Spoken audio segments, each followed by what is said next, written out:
Hello everyone, welcome to our channel. Bank of బరోడాలో office assistant పోస్టులకి notification release చేశారు. మొత్తం 500 వేకెన్సీస్కి ఈ నోటిఫికేషన్ రిలీజ్ చేయడం జరిగింది. ఈ వీడియోలో మీకు ఈ నోటిఫికేషన్ సంబంధించిన కంప్లీట్ డీటెయిల్స్, అనగా ఏజ్ లిమిట్ ఎంత, అలానే అప్లై చేసుకోవడానికి స్టార్టింగ్ డేట్ ఎప్పుడు, ఎండింగ్ డేట్ ఎప్పుడు, అలానే ఏ విధంగా సెలెక్షన్ చేసుకుంటారు, అప్లికేషన్ ఫీ ఎంత, ఎలా అప్లై చేసుకోవాలి, దీనికి సంబంధించిన కంప్లీట్ డీటెయిల్స్ మనం ఈ వీడియోలో చూడబోతున్నాం. మన ఛానల్లో ఉన్నటువంటి వీడియోస్ని చూస్తూ మన ఛానల్ని ఇప్పటివరకు సబ్స్క్రైబ్ చేసుకుని వారు సబ్స్క్రైబ్ చేసుకుని వీడియోని లైక్ చేయండి. సో బ్యాంక్ ఆఫ్ బరోడాలో రిక్రూట్మెంట్ ఆఫ్ అసిస్టెంట్ పియాన్ అనేసి రెగ్యులర్ బేసిస్ కింద సబార్డినేట్ క్యాడర్లో ఈ బ్యాంక్ ఆఫ్ బరోడాలో ఈ నోటిఫికేషన్ రిలీజ్ చేశారు. మరి అప్లికేషన్స్ అయితే మనకు స్టార్ట్ అయ్యేది 3/5/2025, అనగా మే 3, 2025 నుంచి స్టార్ట్ అయ్యాయి. మరి అప్లై చేసుకోవడానికి చివరి తేదీ మే 23, 2025 వరకు అప్లై చేసుకోవచ్చు. అనగా ఈ నెల 23 వరకు అప్లై చేసుకోవచ్చు. ఇందులో స్టేట్ వైడ్ వేకెన్సీస్ చూసినట్టయితే సో ఆంధ్రప్రదేశ్లో 22 వేకెన్సీస్ ఉన్నాయి, అస్సాం 4, బీహార్ 23, చండీగఢ్ 1, ఛత్తీస్గఢ్ 12. సో ఇలా మనకు ఎక్కువగా మన బార్డర్ స్టేట్స్ చూసుకున్నట్టయితే ఆంధ్రప్రదేశ్లో 22, ఇంకా తర్వాత మనకు దగ్గరలో ఉన్నటువంటి స్టేట్స్ తమిళనాడు, కర్ణాటక వచ్చేసి 31 ఉన్నాయి, మరి కేరళ 19 ఉన్నాయి, తెలంగాణ 13 ఉన్నాయి, తమిళనాడు 24 ఉన్నాయండి. సో ఈ స్టేట్స్కి మనకు బార్డర్ స్టేట్స్లో కూడా చాలామంది అప్లై చేస్తుంటారు కాబట్టి ఇవి చెప్తారు. మిగతా స్టేట్స్లో కూడా అప్లై చేసుకోవాలనుకునే వాళ్ళు ఇక్కడ చెక్ చేసుకోవచ్చు. సో వేరే స్టేట్స్ ఓవరాల్గా అయితే 500 వేకెన్సీస్ ఉన్నాయి.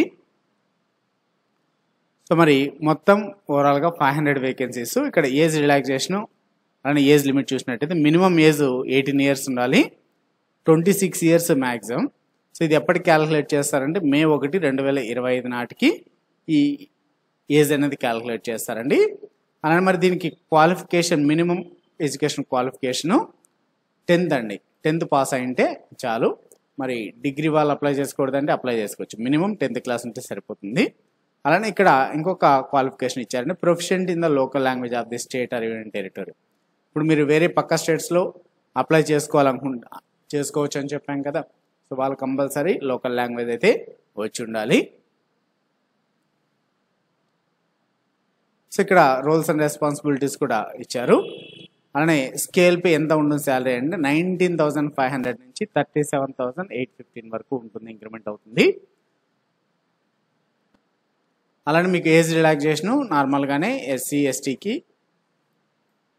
5 ఇయర్స్, ఓబీసీకి 3 ఇయర్స్, డిజేబిలిటీస్కి 10 ఇయర్స్, ఎక్స్ సర్వీస్ మ్యాన్కి 3 ఇయర్స్, సో విడో ఉమెన్కి, డైవర్స్ ఉమెన్స్కి సో వీళ్ళకి వచ్చేసి 35 ఇయర్స్ వరకు, జనరల్ అండ్ ఈడబ్ల్యూఎస్కి అది 38 ఇయర్స్ వచ్చేసి ఓబీసీకి, 40 ఇయర్స్ వచ్చేసి ఎస్సీ ఎస్టీ క్యాండిడేట్స్కి ఉంటుంది ఏజ్ రిలాక్సేషన్. మరి అప్లికేషన్ ఫీ విషయానికి వస్తే అప్లికేషన్ ఫీ వచ్చేసి 600 రూపాయలు ఉంటుందండి జనరల్, ఈడబ్ల్యూఎస్ అండ్ ఓబీసీ క్యాండిడేట్స్కి. సో 100 రూపీస్ వచ్చేసి ఎస్సీ ఎస్టీ పీడబ్ల్యూడి, ex service man, so widows women's వీళ్ళకందరికీ 100 రూపీస్ ఉంటుంది. వీటికి ప్రొబేషన్ పీరియడ్ కూడా ఉంటుందండి, 6 months ఉంటుంది ప్రొబేషన్ పీరియడ్. మరి సెలక్షన్ ప్రొసీజర్ ఎలా ఉంటుందంటే ఆన్లైన్ టెస్ట్ ఉంటుందండి. ఆన్లైన్ టెస్ట్ తర్వాత లోకల్ వర్నాక్యులర్ లాంగ్వేజ్ టెస్ట్ ఉంటుంది, అనగా లోకల్ లాంగ్వేజ్ ప్రొఫిషియన్సీ టెస్ట్ ఉంటుందండి. అంటే మీకు లోకల్ లాంగ్వేజ్ వచ్చారాదని టెస్ట్ చేస్తారు. సో ఇది ఆన్లైన్ టెస్ట్ కూడా ఉంటుంది. తర్వాత మీకు ఆన్లైన్ టెస్ట్ 4 సెక్షన్స్ ఉంటాయి, మొత్తం 100 మార్కులు కండక్ట్ చేస్తారు. సో ఫస్ట్ సెక్షన్ వచ్చేసి నాలెడ్జ్ ఆఫ్ ఇంగ్లీష్ లాంగ్వేజ్ ఉంటుంది, 25 క్వశ్చన్స్, 25 మార్క్స్. సో ఇంగ్లీష్ మీడియంలోనే ఉంటుంది, 20 minutes టైం ఇవ్వడం జరుగుతుంది. తర్వాత second section general awareness section, ఇది 25 క్వశ్చన్స్ ఉంటాయి, 25 మార్కులకి. ఇది ఇంగ్లీష్ కానీ, హిందీ కానీ, లేక అఫిషియల్ లాంగ్వేజ్గా మీ యొక్క లోకల్ లాంగ్వేజ్ స్టేట్స్లో కానీ ఉంటుంది. ఇది కూడా 20 నిమిషాలు ఇస్తారు. ఎలిమెంటరీ అర్థమెటిక్ ఉంటుంది, 25 క్వశ్చన్స్ ఉంటాయి, 25 మార్క్స్కి. ఇది కూడా 20 minutes టైం ఉంటుంది. అలానే సైకోమెట్రిక్ టెస్ట్ రీజనింగ్ ఉంటుందండి, 25 క్వశ్చన్లు, 25 మార్కులకి, 20 నిమిషాల టైము. సో మొత్తం 100 క్వశ్చన్లు ఇస్తారు, 100 మార్కులకు ఉంటుంది ఎగ్జాము, 80 నిమిషాల డ్యూరేషన్ అయితే ఇవ్వడం జరుగుతుంది. లోకల్ లాంగ్వేజ్ ఏ రాష్ట్రానికి సంబంధించి ఏ లాంగ్వేజ్ అనేది కూడా ఇచ్చారండి. సో ఆంధ్రప్రదేశ్ వాళ్ళైతే ఇంగ్లీష్ కానీ హిందీ కానీ తెలుగు మీడియం కానీ ఉండాలి. లోకల్ లాంగ్వేజ్ అయితే తెలుగు కానీ ఉర్దూ కానీ వచ్చి ఉండాలి. అలానే మనకు దగ్గరలో ఉన్నటువంటి కర్ణాటక రాష్ట్రానికి విషయానికి వస్తే ఇంగ్లీష్, హిందీ, కన్నడ అండ్ కొంకణి ఇవి లోకల్ లాంగ్వేజెస్. ఇక్కడ మీకు కన్నడ వచ్చి ఉండాలి. అలానే కేరళకి అయితే మలయాళం వచ్చి ఉండాలి. తమిళనాడుకి ఇంకా తెలుసు మీకు తమిళ్ అయితే వచ్చి ఉండాలి. సో మనకు వివిధ రకాల వేరే స్టేట్స్లో అప్లై చేసుకోవాలనుకున్న వాళ్ళకి ఆ లోకల్ లాంగ్వేజ్ వచ్చింటే అప్లై చేసుకోవచ్చు. మరి ఎలా అప్లై చేసుకోవాలంటే మీరు ఆన్లైన్లోనే అప్లై చేసుకోవాలండి. సో బ్యాంక్ ఆఫ్ బరోడా వెబ్సైట్లోకి వెళ్ళి www.bankofbaroda.in.co.in వెబ్సైట్లోకి వెళ్ళి అక్కడ అందులో అప్లై చేసుకోవాల్సి ఉంటుంది.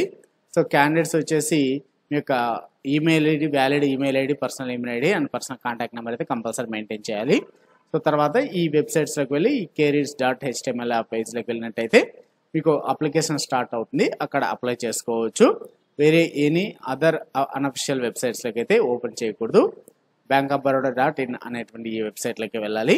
సో ఫీ పేమెంట్ కూడా మీ యొక్క అప్లికేషన్ ఫిల్ చేసిన తర్వాత ఫైనల్గా ఫీ పేమెంట్ చేస్తేనే మీ యొక్క అప్లికేషన్ అనేది కన్ఫర్మ్ అవుతుంది.